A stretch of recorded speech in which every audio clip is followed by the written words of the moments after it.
Bonjour à tous et bienvenue dans Enjeux et Priorités, le rendez-vous quotidien des entrepreneurs. Si vous n'aimez pas vous occuper de vos factures, l'intelligence artificielle peut visiblement le faire à votre place. Charles-Éric de la Chapelle, bonjour, vous êtes fondateur de Myriad Data. Vous proposez des librairies d'algorithmes, vous interprétez les documents des entreprises. Quel gain de temps? L'interview de Jean-Marc Sylvestre. Bonjour, je n'avais pas compris que c'était des librairies d'algorithmes, Noémie. C'est des logiciels SaaS que vous avez, en mode SaaS. En mode SaaS. Des logiciels, vous les louez et les clients se débrouillent. Exactement. Ou alors, quand les grands clients ne veulent pas que leurs données sortent de chez eux, nous installons les solutions chez eux. Ah, c'est pour ça que vous en vient en librairie personnelle. Exactement. Pour quel usage, pour quelle ambition, pour quel objectif dans l'entreprise? Quel est le besoin que vous allez proposer de satisfaire? On industrialise, alors d'une part, on industrialise des processus métiers.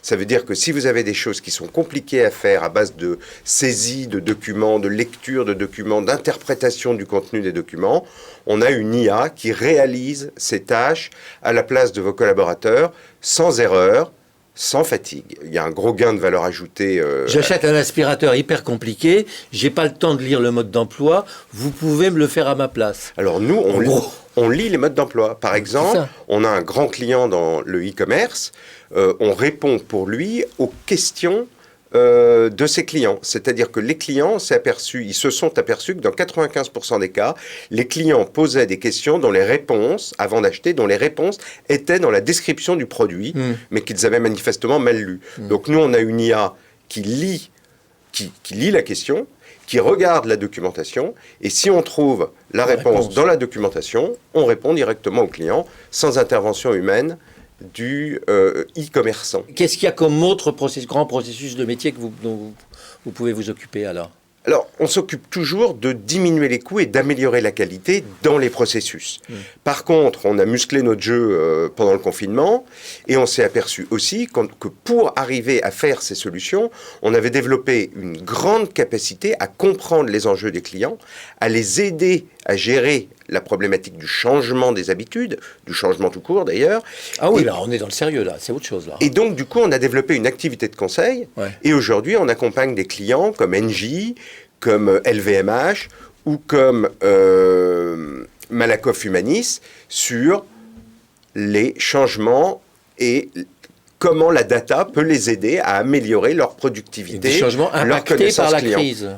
Enfin, ou par les changements d'habitude du client. Il y a eu une accélération des demandes d'intelligence artificielle pour améliorer la connaissance client, les processus, les ventes, du fait de la crise. Alors, quand je fouille dans votre documentation, là, j'ai pas de logiciel pour m'aider à la lire, je découvre Potok, Skyminer, Taylor, des solutions innovantes. De quoi s'agit-il, là?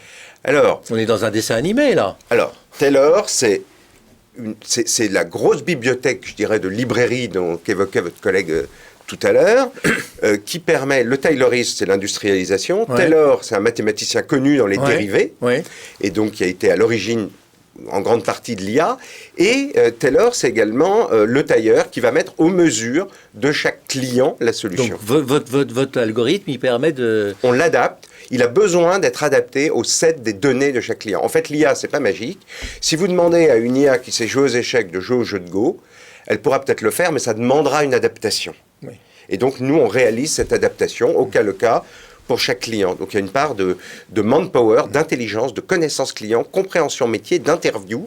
Il y a vraiment une part d'accompagnement. Et cette part d'accompagnement, on a su l'augmenter pendant la crise pour développer également une offre de conseil. Skillminer ou Skillminer? Skillminer, ça veut dire fouille dans les compétences. Skillminer, c'est une partie de Taylor qu'on a utilisé pour lire en profondeur les CV, détecter les compétences, la profondeur des expériences. La véracité aussi. La véracité, si quelqu'un ment dans son CV, on ne saura pas le détecter. Non. Et ensuite, on sait également lire les annonces d'emploi, donc on sait faire matcher un besoin pour un emploi et un CV. Et le dernier, la Potok? Alors, Potok, ça permet de lire les dossiers d'économie d'énergie. En fait, quand vous réalisez une économie d'énergie chez vous, vous pouvez obtenir une subvention. Le dossier est extrêmement épais, parce que s'il y a une subvention, c'est un vrai dossier administratif. Et ce dossier administratif, il y a 170 vérifications à faire pour qu'il soit validé et que l'État donne la subvention. Et les intermédiaires ont un mal fou et traitent bien dans 80% des cas et mal dans 20%. Nous, on traite bien dans 100%. Allez, pour en savoir plus, il y a un site internet. Bien sûr, myriad-data.com. Merci Charles-Éric de la Chapelle. Je rappelle que vous êtes fondateur de Myriad Data, spécialisé dans l'automatisation des processus métiers.